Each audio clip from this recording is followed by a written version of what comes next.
श्रीमद् भागवत द्वितीय स्कंद से पाठ कर रहे हैं। पिछले सत्र में हमने चतुर्थ अध्याय का समापन किया था, जहाँ परीक्षित महाराज की जिज्ञासा भगवान की सृष्टि और बहिरंग शक्ति इत्यादि के बारे में जानने की थी। और सुखदेव गोस्वामी उसी श्रृंखला में भगवान को बारंबार नमस्कार करते हैं, अनेक अनेक भगवान के गुणों को प्रकाशित करते हुए। और अभी हम लोग अध्याय 5 में प्रवेश करने जा रहे हैं। इस अध्याय का नाम है समस्त कारणों के कारण। हम लोग यह जानते हैं कैसे भगवान श्री कृष्ण सर्व कारण कारण है। ब्रह्मा जी अपने संहिता में, ब्रह्म संहिता में ये बताते हैं, ईश्वरः परमा कृष्ण सच्चिदानंद विग्रह अनादिरादिर गोविंद सर्व कारण कारणम। तो यह जो वार्तालाप है, यह वार्तालाप नारद और व्यासदेव के बीच में, नारद और ब्रह्मा जी के बीच में है। हम जानते हैं नारद मुनि ब्रह्मा जी के मानस पुत्र हैं और शिष्य भी हैं। तो नारद मुनि बहुत ही सुंदर जिज्ञासाएं ब्रह्मा जी के सामने रखते हैं और ब्रह्मा जी उनको सृष्टि इत्यादि के बारे में बताते हैं। तो हम उसी सत्र को पढ़ रहे हैं। यह कथा सुखदेव गोस्वामी परीक्षित महाराज को सुना रहे हैं और वो कथा सूत गोस्वामी शौनक आदि ऋषियों को सुना रहे हैं। तो हम लोग कहानी के अंदर कहानी में है। सर्वप्रथम सूत गोस्वामी शौनक आदि ऋषियों को सुना रहे हैं कि सुखदेव गोस्वामी ने परीक्षित को क्या बताया, और परीक्षित महाराज सुखदेव गोस्वामी से सुन रहे हैं कि ब्रह्मा ने नारद को क्या बताया। तो ये एक जैसे कहानी के अंदर कहानी आ रही है। पंचम अध्याय से हम लोग शुरू कर रहे हैं। श्लोक संख्या 1। नारद उवाच देवदेव नमस्तेस्तु भूत भावन पूर्वज तद्विजानीहि यज्ञानम आत्मतत्त्वम निदर्शनम। सागरिका माता जी पढ़िए। हरे कृष्ण प्रभु जी, दंडवत प्रणाम। श्री नारद मुनि ने ब्रह्मा से पूछा, हे देवताओं में प्रमुख देवता, हे प्रथम जन्म जीव, मैं आपको सादर नमस्कार करता हूँ। कृपा करके मुझे वह दिव्य ज्ञान बताएं जो मनुष्य को आत्मा तथा परमात्मा के सत्य तक ले जाने वाला है। हरे कृष्ण प्रभु। तो प्रश्न पूछ रहे हैं कि सर्वप्रथम, जैसा कि हम हर बार देखते हैं, प्रश्न पूछने की विधि क्या होती है। सर्वप्रथम सम्मानजनक प्रणाम करना चाहिए। तो क्योंकि देवताओं के प्रमुख स्तोत्र हैं ब्रह्मा जी, उनको प्रणाम कर रहे हैं और सर्वप्रथम जीव हैं सृष्टि के, तो उनको सृष्टि से ज्यादा और किसको पता होगा उनके अलावा। तो उन्हें प्रणाम करते हुए बोल रहे हैं कि मुझे यह दिव्य ज्ञान बताइए जिससे मैं अपने बारे में, भगवान के बारे में ठीक प्रकार से समझ पाऊं। अर्चना माता जी पढ़िए। हरे कृष्ण प्रभु जी, दंडवत प्रणाम। परंपरा प्रणाली अर्थात गुरु शिष्य परंपरा की पूर्णता की और भी पुष्टि हो रही है। पिछले अध्याय में यह स्थापित किया गया है कि प्रथम जन्मा जीव ब्रह्मा ने सीधे परमेश्वर से ज्ञान प्राप्त किया और उन्होंने वही ज्ञान अगले शिष्य श्री नारद मुनि को प्रदान किया। श्री नारद मुनि ने ज्ञान प्रदान किए जाने की प्रार्थना की तो ब्रह्मा ने पूछे जाने पर ज्ञान प्रदान किया। अतएव सही व्यक्ति से दिव्य ज्ञान के लिए याचना करना और सही ढंग से उसे प्राप्त करना परंपरा का विधान है। इस विधि की संस्तुति श्रीमद् भगवत गीता के 4 अध्याय के 2 श्लोक में की गई है। जिज्ञासु अध्येता को चाहिए कि वह समर्पण, विनीत जिज्ञासा तथा सेवा द्वारा दिव्य ज्ञान प्राप्त करने के लिए सुयोग्य गुरु के समीप जाए। इस तरह विनीत जिज्ञासा तथा सेवा द्वारा प्राप्त ज्ञान धन के बदले प्राप्त होने वाले ज्ञान से अधिक प्रभावात्मक होता है। ब्रह्मा तथा श्री नारद मुनि की परंपरा का गुरु कभी भी वित्तीय लाभ नहीं चाहता। प्रामाणिक शिष्य को अपनी प्रतिष्ठावान सेवा से उससे प्रसन्न करके आत्मा तथा परमात्मा के संबंध तथा स्वभाव का ज्ञान प्राप्त करना होता है। हरे कृष्ण। तो प्रभुपाद ने ये तात्पर्य अमेरिका जाने के बाद लिखा था। तो प्रभुपाद यहाँ लिख रहे हैं, डॉलर और सेंट नहीं चाहिए गुरु को। गुरु वित्तीय लाभ के लिए, पैसे के लाभ के लिए ज्ञान नहीं देते। प्रमाणित गुरु निस्वार्थ भाव से शिष्य को भगवत चेतना में आगे बढ़ाना चाहते हैं और प्रमाणित शिष्य भी गंभीरता से गुरु की आज्ञा को पालन करना चाहता है। उस प्रकार वैदिक गुरु शिष्य परंपरा के माध्यम से भगवत ज्ञान हमें प्राप्त होता है। यद रूपम यद अधिष्ठानम यतः सृष्टिमिदं प्रभो यद संस्थम यद परमम यश्चा तत्तत्त्वं वाद तत्वता। योगिता माता जी पढ़िए।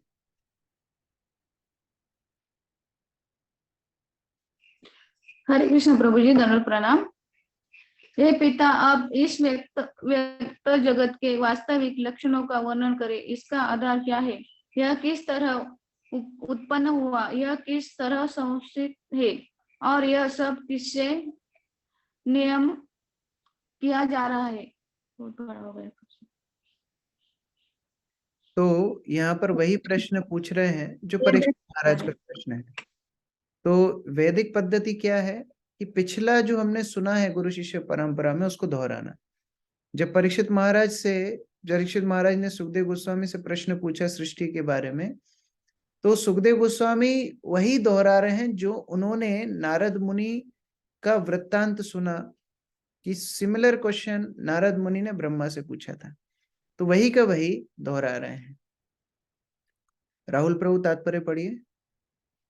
हरे कृष्णा प्रभु जी, दंडवत प्रणाम। तात्पर्य: वास्तविक कारण तथा कार्य के आधार पर नारद मुनि द्वारा उठाए गए प्रश्न अत्यंत तर्कसंगत प्रतीत होते हैं, किंतु नास्तिक लोग स्वनिर्मित अनेक सिद्धांत प्रस्तुत करते रहते हैं जिनमें कारण कार्य का लेश मात्र भी नहीं रहता। यह व्यक्त जगत तथा आत्मा अब भी इन ईश विहीन नास्तिकों द्वारा प्रयोगात्मक ज्ञान के आधार पर अविवेचित है। यद्यपि उन्होंने अपने उर्वर मस्तिष्क द्वारा निर्मित अनेक सिद्धांत प्रस्तुत किए, किंतु नारद मुनि ने ऐसे मानसिक चिंतनपरक सिद्धांतों के विपरीत सृष्टि संबंधी सारे तथ्यों को जानने के इच्छुक थे, उन सिद्धांतों के द्वारा नहीं। आत्मा तथा परमात्मा संबंधी दिव्य ज्ञान में जगत तथा इसकी सृष्टि की पृष्ठभूमि का ज्ञान सम्मिलित होता है। व्यवहार जगत में किसी भी बुद्धिमान व्यक्ति को यथार्थ रूप तीन बातें दिखती है: जीव, व्यक्त जगत तथा इनके ऊपर अनंतिम नियंत्रण। बुद्धिमान व्यक्ति देख सकता है कि न तो जीव न ही व्यवहार जगत संयोगजन्य सृष्टियां है। सृष्टि एवं इसके नियमकारी कार्य कारणों से इसके पीछे किसी बुद्धिमान मस्तिष्क की योजना कार्यशील प्रतीत होती है। शुद्ध जिज्ञासा द्वारा और किसी ऐसे व्यक्ति की सहायता से जो उन्हें वास्तव में जानता हो, परम कारण को खोजा जा सकता है। हरे कृष्ण। तो यद्यपि हमें भगवान का प्राकृत अनुभव नहीं है, लेकिन फिर भी हम ये देखते हैं कि हम जिस बाह्य जगत में रहते हैं वो कितने सुंदर ढंग से क्रियाशील है। अनेक ग्रह वायुमंडल में तैर रहे हैं, उनकी गति कितनी तेज है, फिर भी आपस में टकराते नहीं। अब आप सोचिए कि कोई ऐसा शहर हो जहां ट्रैफिक लाइट ना हो, तो वहां की ट्रैफिक की क्या स्थिति होगी। तो वो ट्रैफिक लाइट को नियंत्रण करने वाला कौन है? जो ग्रहों की गति को नियंत्रण करता है। सूर्य चंद्रमा अपने समय से आते हैं, पर्यावरण इत्यादि सब कार्य करते हैं, किसके भय से? तो यह व्यवहार जगत से ही हम समझ सकते हैं कि कोई ना कोई श्रेष्ठ शक्ति इस पूरे जगत के पीछे, हमारे पीछे है, जिसने हमको बनाया है, जिसकी योजना से सब कार्यशील है। तो ऐसे परम कारण की खोज करना बुद्धिजीवी का लक्षण होता है। सर्वमेतद् भवान् वेद भूत भव्या भवत् प्रभो करामलकवद विश्वम विज्ञानावसितं तव। विनोद प्रभु पढ़िए। हरे कृष्ण प्रभु जी, दंडवत प्रणाम। हे पिता, आप ये सब वैज्ञानिक ढंग से जानते हैं, क्योंकि भूतकाल में जो कुछ रचा गया, भविष्य में जो भी रचा जाएगा, या वर्तमान में जो भी रचा जा रहा है, तथा इस ब्रह्मांड के भीतर जितनी सारी वस्तुएं हैं, वे सब आपकी हथेली में आंवले के सदृश हैं। हरे कृष्ण प्रभु। तो सबसे मुख्य व्यक्ति पूछने के लिए ब्रह्मा से ज्यादा और कौन होगा, क्योंकि प्रथम जीवात्मा है, वह सृष्टि के बारे में सब कुछ जानते हैं, और उनकी अध्यक्षता में सृष्टि का द्वितीय सृष्टि हुई है।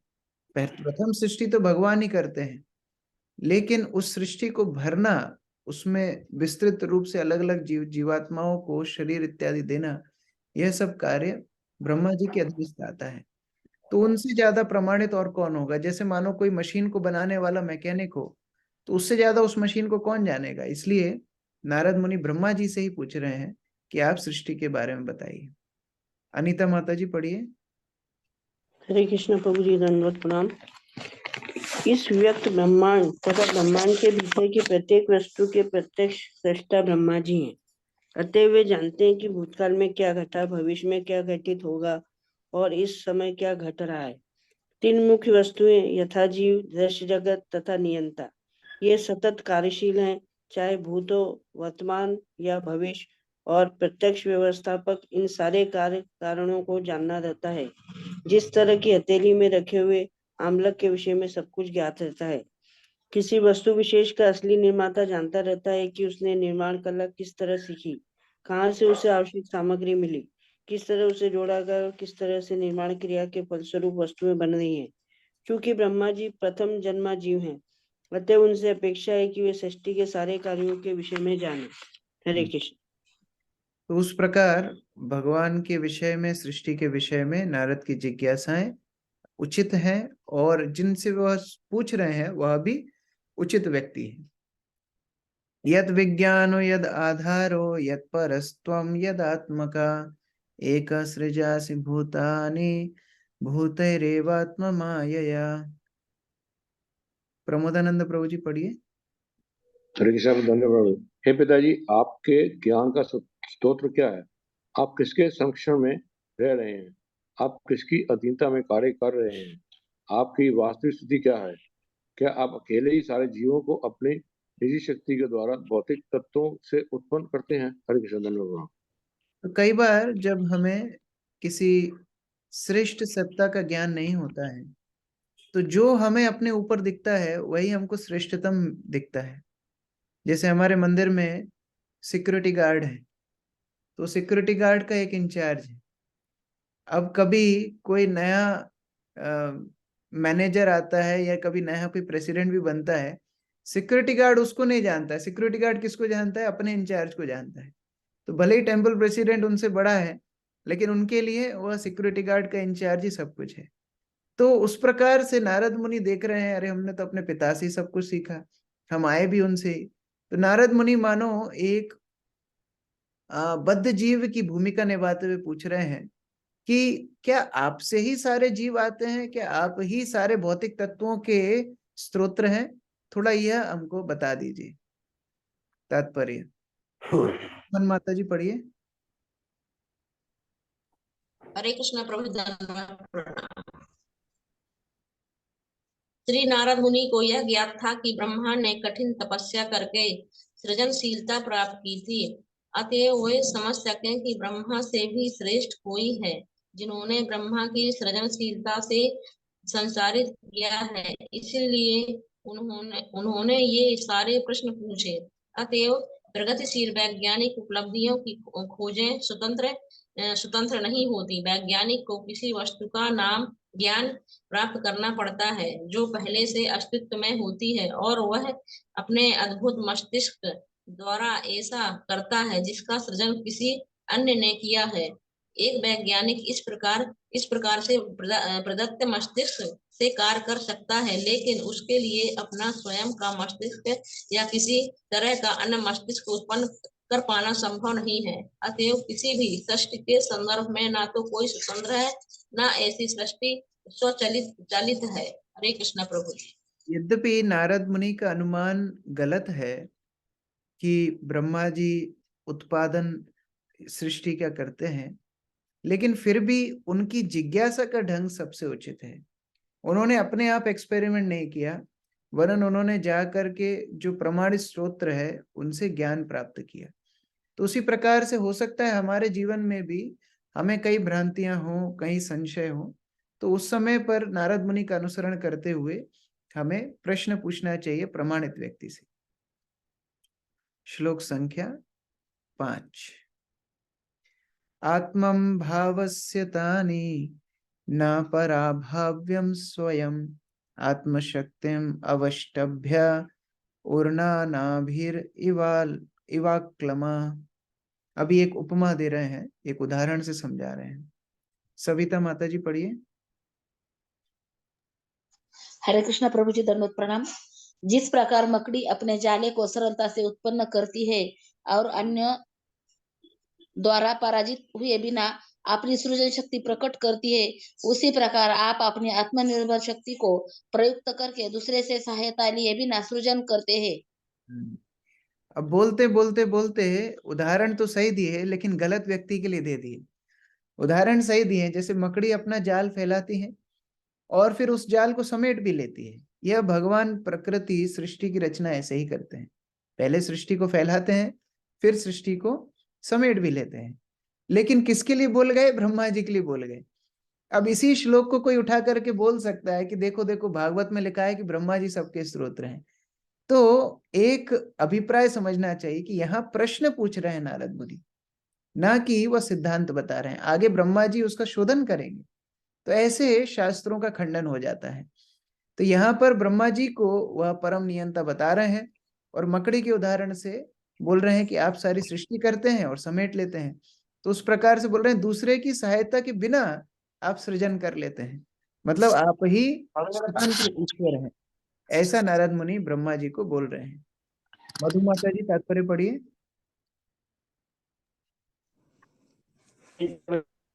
आत्मनिर्भरता का सर्वश्रेष्ठ उदाहरण सूर्य है। सूर्य को प्रकाशित होने के लिए किसी दूसरे स्रोत की आवश्यकता नहीं पड़ती।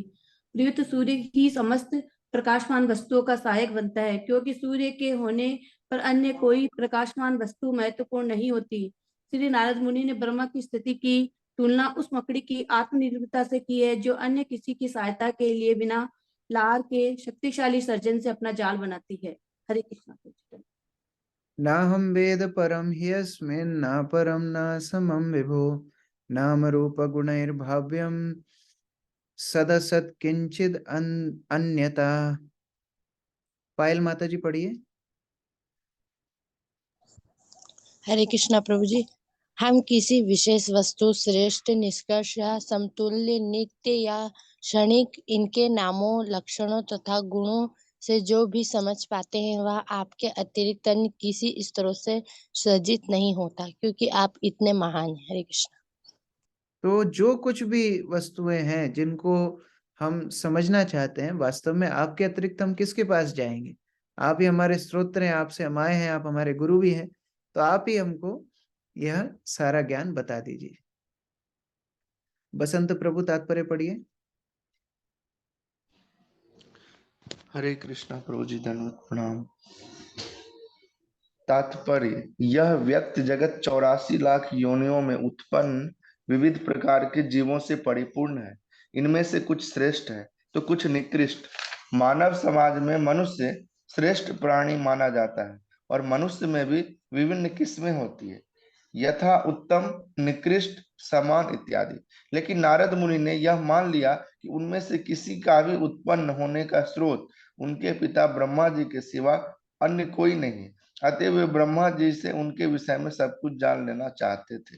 हरे कृष्ण। मनुष्यों में जो विभाजन होता है हम देख सकते हैं, कई मनुष्यों की चेतना बड़ी निम्न स्तर की होती है, वह प्राय पशुओं जैसा ही रहते हैं, उनका व्यवहार पशुओं जैसा होता है।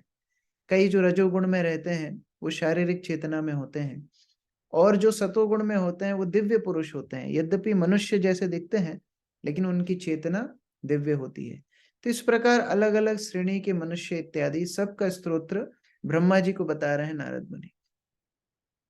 स भवान च रथघोरम यत्तपा सुषमाहिता तेन खेद्यसे नस्त्वं पराशंकां च यच्छसि।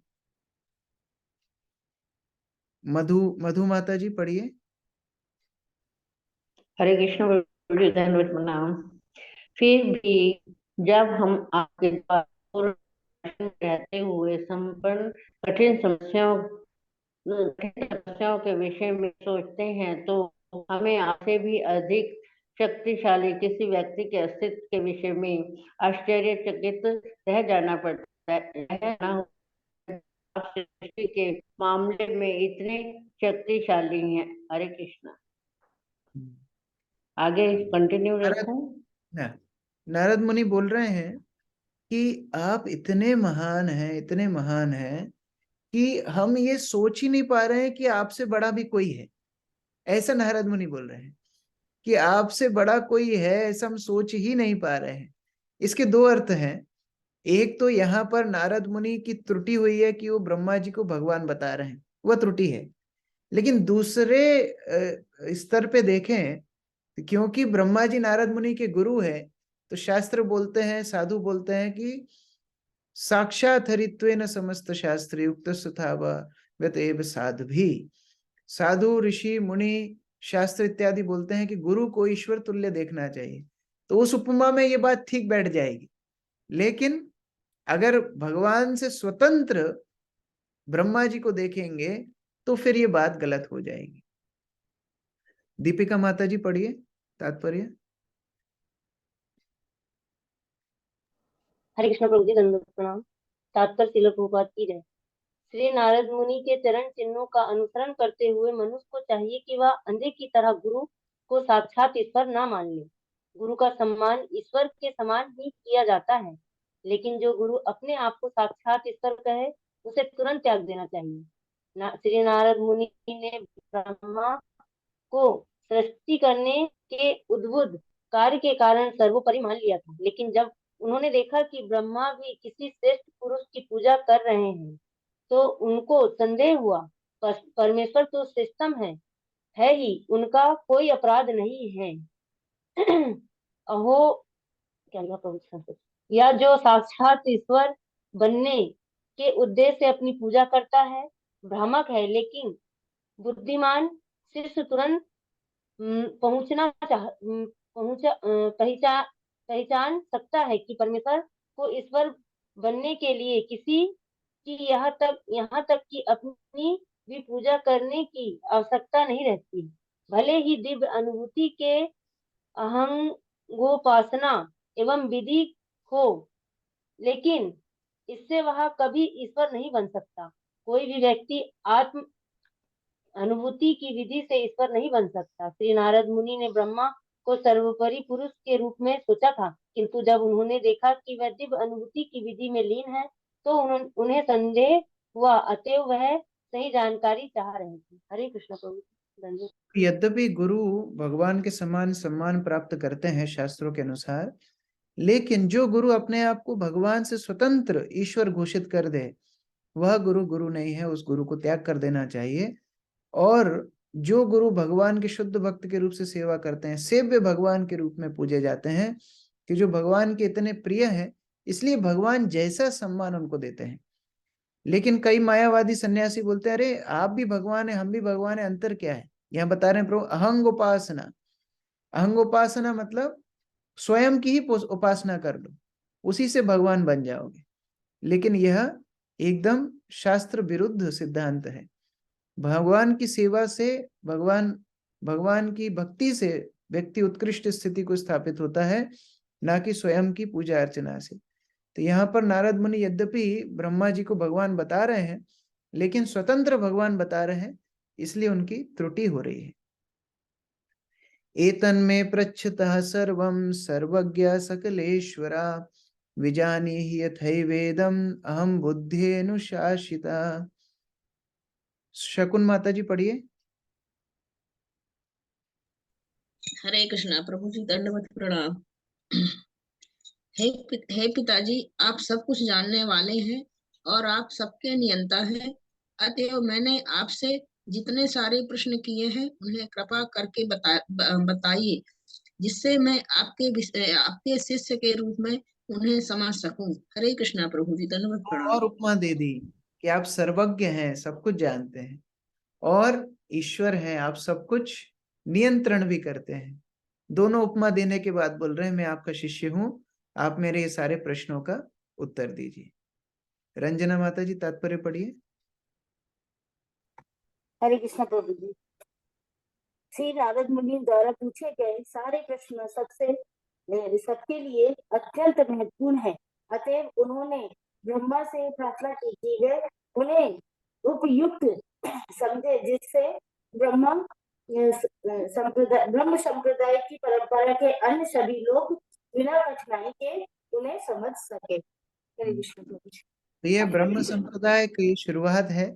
ब्रह्मा जी नारद मुनि को भगवत ज्ञान की चर्चा करने वाले हैं, कल हम लोग देखेंगे ब्रह्मा जी के उत्तर क्या होते हैं। 9वें श्लोक से ब्रह्मा जी बोलना शुरू करेंगे।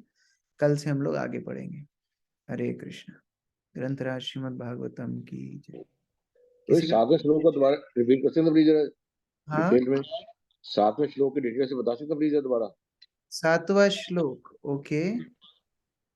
हाँ, 7वें श्लोक में बता रहे हैं कि मैं आपको जो नियंता के रूप में देख रहा हूं, जो मैं देख रहा हूं कि आप सृष्टि करते हैं, आप इतने शक्तिशाली हैं, आप सब कुछ आपके अधीनस्थ चल रहा है, तो ये सोचकर ही मुझे आश्चर्य हो रहा है कि आपसे बड़ा भी कोई होगा। जैसे जब यमदूत अजामिल को पकड़ने के लिए आए थे, तो ऐसी ही परिस्थिति हुई थी। अजामिल को पकड़ने के लिए आए, विष्णु दूतों ने मार पीट के भगा दिया। अब यमदूत जाकर के यमराज को बोलते हैं कि हमको तो लगता था आप ही पूरे सृष्टि में सबसे बड़े हो, जहां आप बेचते थे वहां हम लोग जीवात्मा को पकड़ के ले आते थे, ये पहली बार हमको किसी ने मार पीट के भगाया है, तो आपसे बड़ी भी कोई सत्ता है क्या? तो यमराज ने फिर बताया, हाँ, हमसे बड़ी सत्ता है भगवान नारायण। तो उसी प्रकार से यहाँ नारद मुनि ब्रह्मा को बोल रहे हैं कि आपसे बड़ा तो मैं किसी को देख ही नहीं पा रहा हूं, ये सोच के मुझे आश्चर्य हो रहा है कि आपसे बड़ा भी कोई है क्या। इस तरह प्रश्न पूछ रहे हैं। ठीक है, थैंक यू। पायल माता जी। हरे कृष्ण प्रभु जी। जैसे आपने शुरू में बताया कि नारद मुनि ब्रह्मा जी से पूछ रहे, तो वो जो आपने पहले बोला मैं उससे पहले ज्वाइन नहीं हो पाई थी प्रभु जी, तो थोड़ा आप उसे डिटेल में बता देंगे।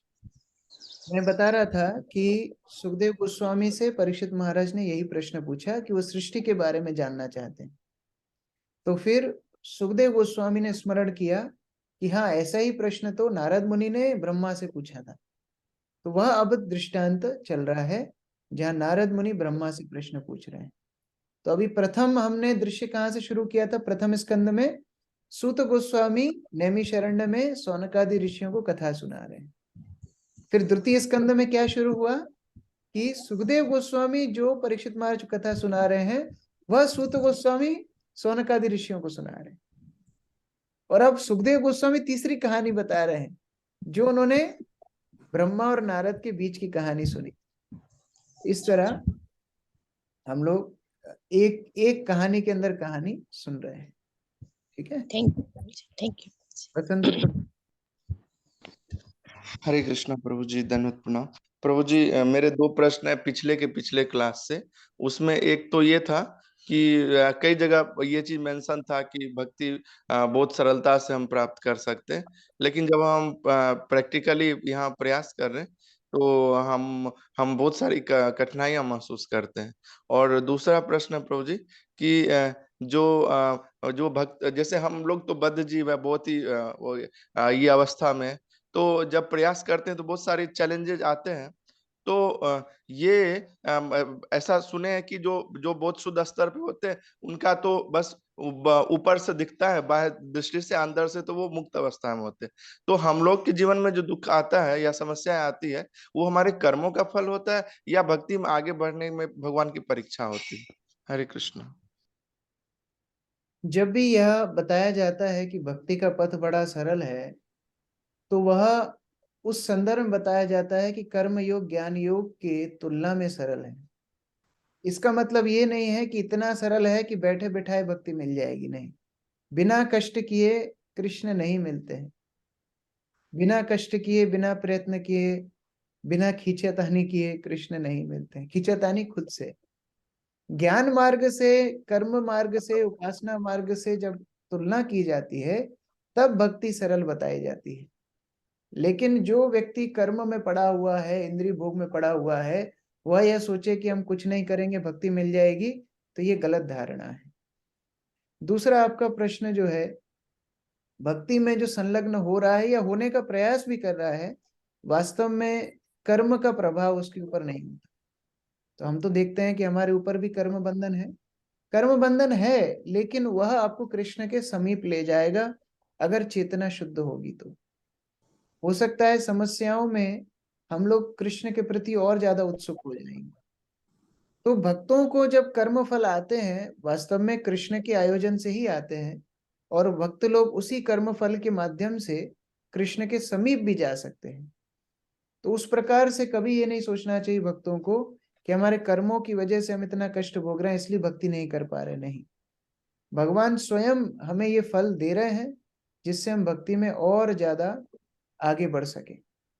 हम ये निर्णय कैसे कर सकते हैं कि वर्तमान स्थिति हमारी भक्ति के लिए अनुकूल नहीं?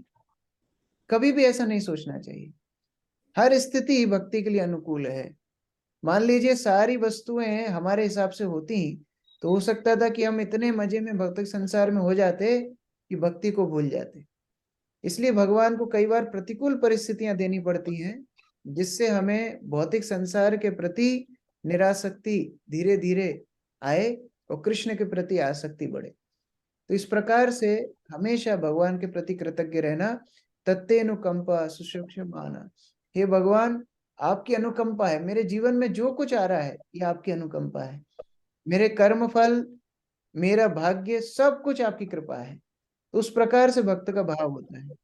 अगर हम यह सोच के आगे चलेंगे तो प्रतिकूल परिस्थितियों में भी कृष्ण भावनामृत का पालन करने में प्रेरणा मिलेगी। नहीं तो हम हतोत्साही हो जाएंगे कि देखो देखो हमारी इतनी भीषण परिस्थिति है, हमारे कर्म फल तो इतने बेकार है, हम क्या ही भक्ति करेंगे। तो भक्ति कभी भी निराशापूर्ण नहीं होती, भक्ति हमेशा उत्साह से होती है, उत्साह में ही भक्ति उत्साह से होती है।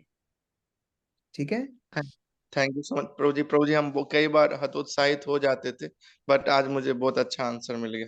थैंक यू सो मच प्रभु जी, हम प्रयास करेंगे। हरे कृष्ण। बोधानंद प्रभु जी।